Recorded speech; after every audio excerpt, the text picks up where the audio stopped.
10वीं क्लास के बाद आम स्टूडेंट को कौन सा कोर्स लेना चाहिए, उसकी पढ़ाई का तरीका क्या रहे, इन सब मुद्दों पर चर्चा के लिए मेरे साथ है आज देवेंद्र भावसर, प्रज्ञा एकेडमी के संचालक हैं। जागृति नाम से इन्होंने एक कार्यक्रम शुरू किया है। गांव गांव जाकर स्टूडेंट्स को और पेरेंट्स को समझाएंगे जनहित में कि आपको कौन सा कोर्स लेना चाहिए और आगे क्या पढ़ना चाहिए। विस्तार से चर्चा होगी, आपके हर सवाल का सटीक जवाब भी। सर, आपने जागृति नाम से एक कार्यक्रम शुरुआत की है। जागृति कार्यक्रम शुरुआत करने की क्या जरूरत है और ये आइडिया कैसे है? अभी मैं प्रज्ञा एकेडमी की टीम के साथ गांव-गांव जो स्कूल्स हैं, स्कूल संचालक हैं, उनसे मिला और मिलने के बाद मैंने ये चीज महसूस की कि जो विद्यार्थी कक्षा 10 पास करते हैं और जो कक्षा 12 पास करते हैं, उनके जो पेरेंट्स हैं, विद्यार्थी जो हैं, उनके भी दिमाग में बिल्कुल आम क्वेश्चन हैं। और वो आम क्वेश्चन ये हैं कि कक्षा 10 के बाद मुझे साइंस लेनी चाहिए, कॉमर्स लेनी चाहिए, एग्रीकल्चर लेनी चाहिए या आर्ट्स लेनी चाहिए। तो बच्चे पहले तो कौन सी स्ट्रीम में जाना चाहते हैं, ठीक है, ये वो डिसाइड नहीं कर पाते। दूसरा ये कि कक्षा 10 में ज्यादातर जो पास विद्यार्थी हैं वो साइंस लेने के इच्छुक होते हैं। साइंस में भी मैथ लें कि बायो लें, ये क्वेश्चन उनके दिमाग में सबसे ज्यादा रहता है। क्योंकि मुझे 11वां साल है प्रज्ञा एकेडमी को, तो प्रज्ञा एकेडमी को ये 11 साल का जो अनुभव है और लगभग मुझे टीचिंग का 25 साल का अनुभव है।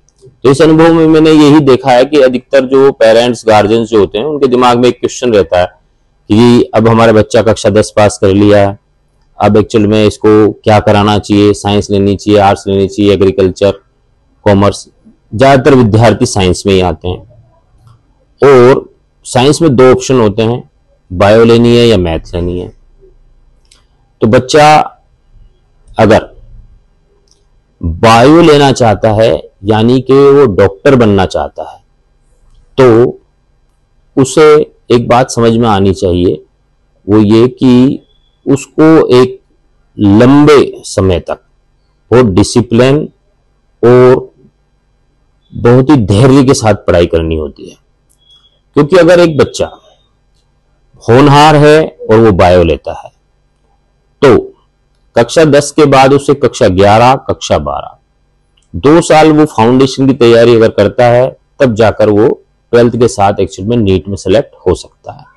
यानी कक्षा 12 के साथ भी अगर विद्यार्थी मेडिकल कॉलेज में अपनी सीट रिजर्व कर पाता है, तो उसके बाद लगभग 5.5 साल की एमबीबीएस है, उसमें भी लगातार डिसिप्लिन के साथ आपको पढ़ना पड़ता है।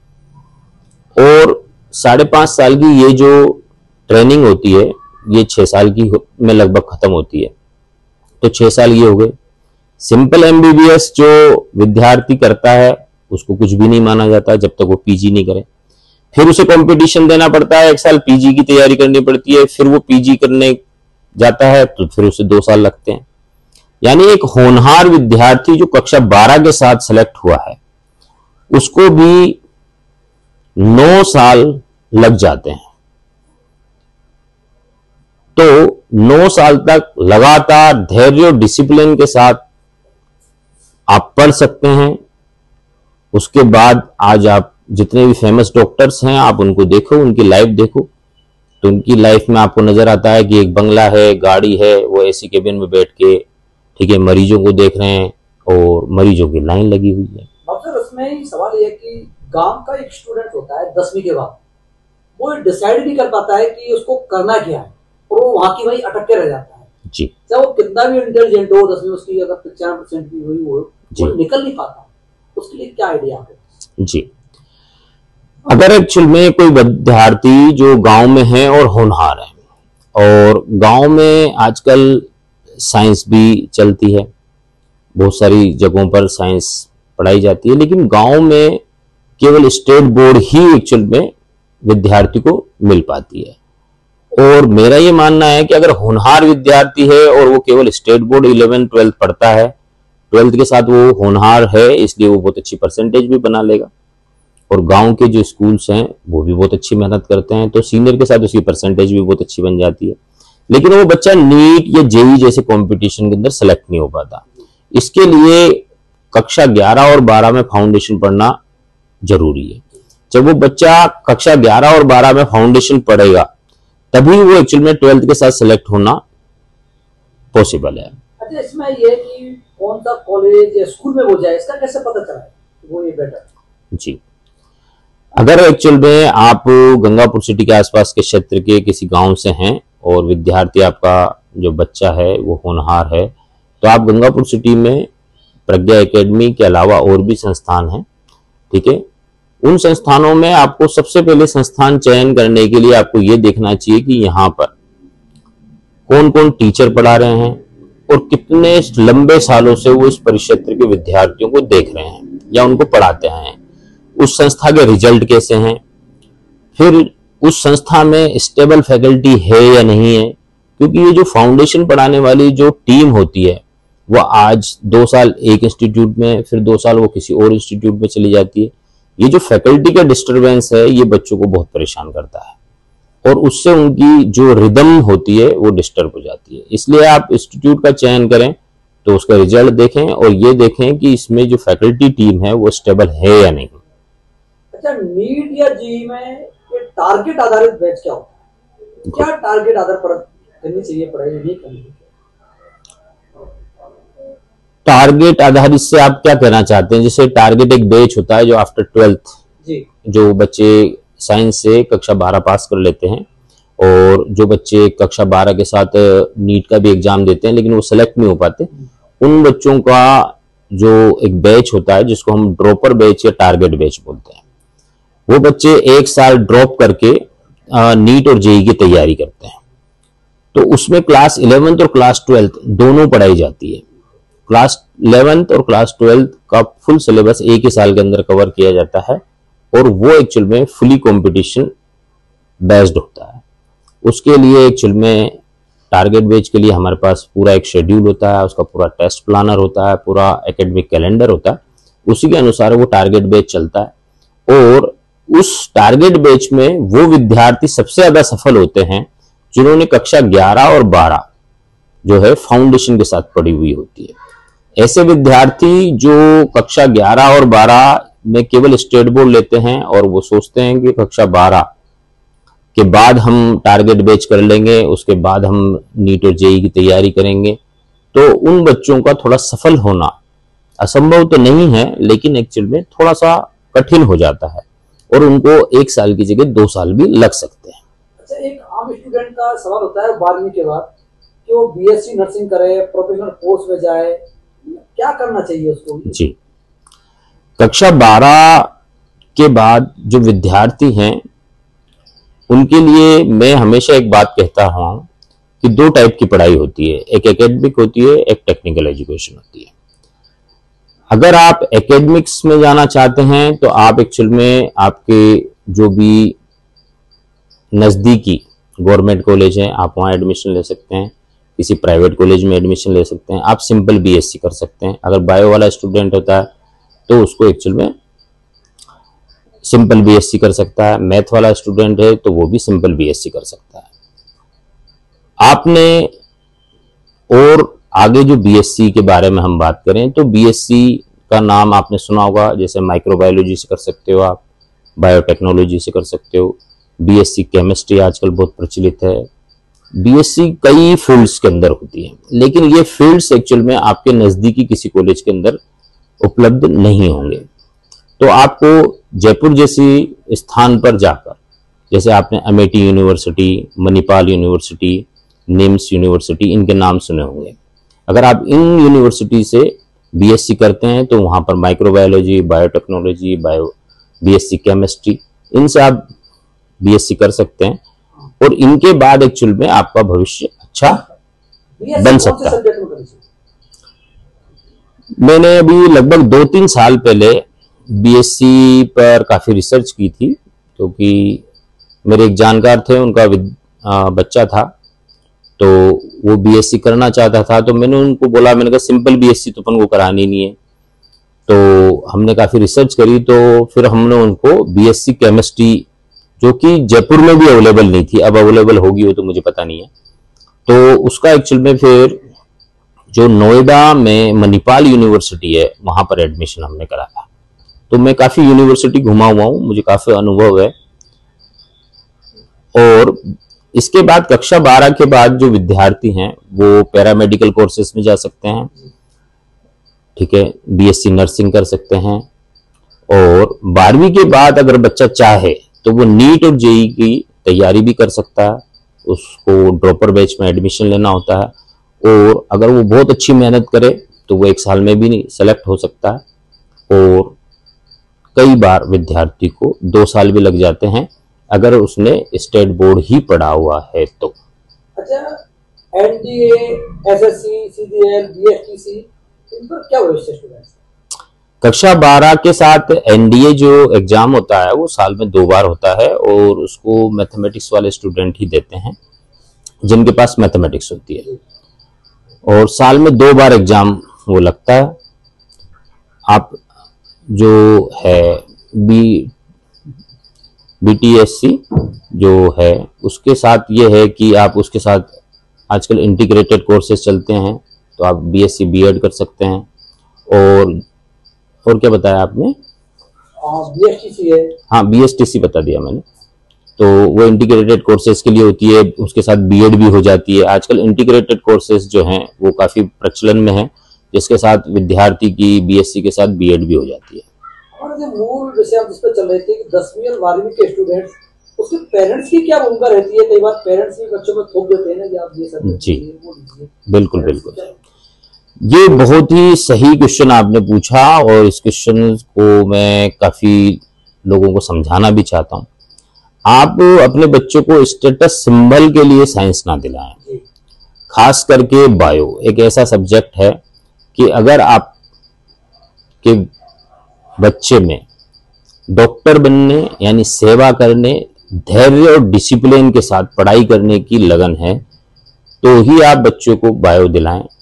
अगर बच्चा मैथ से डर के बायो ले रहा है तो भी आप ये गलती कर रहे हैं, क्योंकि आप तो जैसे ही उसको बायो दिलाएंगे आपके मन में एक सपना पैदा हो जाएगा, बच्चे के भी मन में आप एक सपना पैदा कर देंगे कि बेटा आप तेरे को तो डॉक्टर बनना है। और नीट एक ऐसा एग्जाम होता है जिसके अंदर फिजिक्स, केमिस्ट्री और बायोलॉजी यानी कि बॉटनी और जूलॉजी 4 सब्जेक्ट ये होते हैं, जिसमें फिजिक्स के अंदर मैथ्स आनी है और केमिस्ट्री में भी कुछ कुछ मैथ आती ही है। तो मैथ से डरने वाला बच्चा बायो लेना है कि हमको तो साइंस ही लेनी है, मैथ हम लेंगे नहीं क्योंकि हम मैथ से डरते हैं, तो हमको बायो दिला दी, इसको बायो दिला दी तो अब इसको डॉक्टर बनाना है। तो वो विद्यार्थी थोड़े से परेशान रहते हैं और उनका नीट में सिलेक्शन नहीं हो पाता। अगर वो अपनी मैथ की इस कमी को दूर करके बहुत अच्छे से धैर्य और डिसिप्लिन के साथ मेहनत करते हैं तो सिलेक्शन उनका भी हो ही जाता है। कुल मिलाकर मेडिकल फील्ड एक ऐसा फील्ड है जिसके अंदर धैर्य और डिसिप्लिन ये बहुत जरूरी है, और ये अगर आपके बच्चे में है तो आपका बच्चा डॉक्टर बन सकता है। लेकिन जिस विद्यार्थी ने, सपोज करो कि वो औसत है और मैथ से डरता है और उसे लेनी साइंस ही है और वो बायोलॉजी ले लेता है, तो फिर बहुत सारे कोर्सेज हैं उसको वहां पर, मतलब आप ये समझिए कि प्लान बी भी हमेशा रेडी रखें। पेरेंट्स से मेरा ये कहना है, प्लान ए तो एमबीबीएस करना है यानी कि डॉक्टर बनना ही, प्लान बी यानी कि पैरामेडिकल कोर्सेज के साथ उसका जीवन बन सकता है। आजकल बहुत सारे डिप्लोमाज होते हैं मेडिकल के अंदर, वो बीएससी कर सकता है, बायोटेक्नोलॉजी में जा सकता है, माइक्रोबायोलॉजी से बीएससी कर सकता है, बीएससी केमिस्ट्री से कर सकता है। बीएससी में भी बहुत सारे ऑप्शंस हैं, उनके साथ वो अच्छा जीवन बिता सकता है। ठीक है, उसके बाद बीएससी कर ले, फिर एमएससी कर ले, बीएससी बीएड कर ले। तो जरूरी नहीं है कि हम प्लान ए यानी मेडिकल में ही जाएं। हमेशा एक पेरेंट्स को, अगर उसका बच्चा औसत टाइप का है या ज्यादा अच्छा परफॉर्म नहीं कर पा रहा है तो उनके पास प्लान बी हमेशा रेडी रहना चाहिए। अच्छा डॉक्टर, एक तो आपकी क्वेश्चन आपकी है कि एक स्टूडेंट है गांव का जो पढ़ता है, उसकी परसेंटेज 10वीं बहुत अच्छी बन जाती है, 95 बन जाए, 96 बन जाए जी, लेकिन एक समय ऐसा आता है कि वो फ्लॉप हो जाता है जी, उसकी एक समस्या है जी, उसका समाधान क्या है? अगर कोई विद्यार्थी होनहार है और उसने अगर 90% से ऊपर स्कोर किया है कक्षा 10 में, तो उसको साइंस वो लेगा ही सही। ज्यादातर बच्चे साइंस ही लेते हैं जो 90 से ज्यादा स्कोर करते हैं। तो ऐसे विद्यार्थियों को उसके गांव में जो सुविधाएं उपलब्ध है, जैसे वहां पर स्टेट बोर्ड पढ़ाई जा रही है, तो मेरा ये मानना है कि उस विद्यार्थी को एक्चुअल में गंगापुर सिटी आना चाहिए, अच्छे इंस्टीट्यूट में एडमिशन लेना चाहिए और उसको फाउंडेशन पढ़ना चाहिए। उसके पीछे लॉजिक ये है कि कक्षा 11 में वो फाउंडेशन पढ़ता है, कक्षा 12 में जैसे ही वो आता है तो वो एग्जाम के फॉर्म भरता है और वो उस कक्षा 12 के साथ भी सिलेक्ट हो सकता है। जैसे अभी हमने गंगापुर सिटी जो जनवरी सेशन है उसमें जेई के अंदर गंगापुर सिटी टॉप हमारे एक विद्यार्थी ने किया है जिसका नाम निवेदिता भावसार है। ठीक है, इस तरह से कक्षा 12 के साथ भी विद्यार्थी एक्चुअली में बहुत अच्छा परफॉर्म करता है। और सपोज करो कि जैसे कक्षा 12 के साथ आपका नहीं भी होता है तो आप एक साल ड्रॉप लेकर किसी भी कंपटीशन एग्जाम, नीट, जेई को क्रैक कर सकते हैं और किसी भी टेक्निकल कॉलेज के अंदर एडमिशन ले सकते हैं। टेक्निकल कॉलेज यानी आईआईटी, एनआईटी और मेडिकल कॉलेज से मतलब है मेरा। धन्यवाद भाव सर आपके लिए। जागृति जो कार्यक्रम आप कर रहे हैं इसके लिए आपके बहुत बहुत शुभकामनाएं। मैं इस प्रोग्राम के बारे में थोड़ा सा और बताना चाहता हूँ। पेरेंट्स का एक आम प्रश्न रहता है कि बच्चे की अच्छी परसेंटेज है, 90 से ज्यादा भी है, लेकिन पेरेंट्स होते हैं कि मेरा छोटा बच्चा है, मैं बाहर उसको गंगापुर सिटी भेजूं, कोटा भेजूं, नहीं भेजूं, तो छोटे बच्चे की वजह से डर महसूस होता है और बाद में वो 11वीं 12वीं वही कराते हैं। फिर उसके बाद सोचते हैं कि इसको मैं टारगेट बेस में करा दूं, कोटा करा दूं, तो उस स्थिति में 2 साल निकल जाते हैं। तो क्या संभावना रहती है बाद में अगर वो आता है?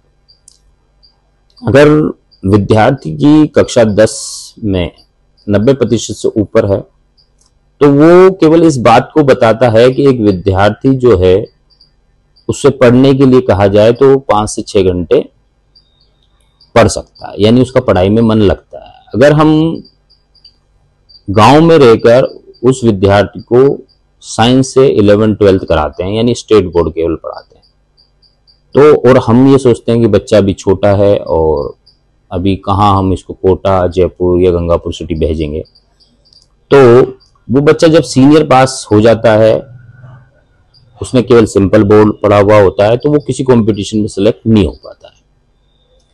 फिर वो सोचते हैं कि भाई अब सीनियर पास हो जाएगा तो बच्चा बड़ा हो गया है, अब हम इसको कोटा, जयपुर या गंगापुर भेज सकते हैं। तो वो जब बच्चे को भेजते हैं, ज्यादातर तो वैसे इस भेजते नहीं है क्योंकि 1 साल ड्रॉप कौन कराएगा, भैया तू तो बीएससी में एडमिशन ले ले, 1 साल बच जाएगा, बीएससी फर्स्ट ईयर हो जाएगी। कुछ पेरेंट्स जो हैं वो भेजते भी हैं। जब वो भेजते हैं तो फिर वो देखते हैं कि बच्चे को कक्षा 11 और कक्षा 12 एक ही साल के अंदर वो भी एक्चुअल में कंपटीशन लेवल पे पढ़ाई जाती है, तो उससे इतना लंबा सिलेबस कक्षा 11 और 12 का कंपटीशन लेवल पे थोड़ा सा कम सहन हो पाता है, यानी वो कम इंटरेस्ट ले पाता है। ये मेरा मानना है, मैंने देखा भी है ऐसा, जिसको टारगेट बेच में बोलते हैं। तो वो जो विद्यार्थी है, क्योंकि उसकी इतनी आदत नहीं है क्वेश्चंस के साथ जूझने की, उसकी आदत नहीं है कि वो हर चैप्टर पर 250 से 300 क्वेश्चंस निकाले, यानी एक्सरसाइज शीट निकाले, डीपीपीज निकाले, तो उसको थोड़ी सी परेशानी वहां पर आती है। और 1 साल के अंदर एक्चुअल में वो लगभग कोशिश तो करता है, लेकिन वो जिस रिदम या जिस पोटेंशियल के साथ उसको कोशिश करनी चाहिए वो नहीं कर पाता, तो वो लगभग असफल सा रह जाता है। फिर उसको 1 साल फिर तैयारी करनी पड़ती है, तब जाकर वो सिलेक्ट होता है। यानी कि वो विद्यार्थी जो है लगभग उसके 2 साल खराब हो जाते हैं। और कोई भी पेरेंट्स, ज्यादातर मैंने देखा है कि वो एक चांस तो जरूर देते हैं, लेकिन वो दूसरा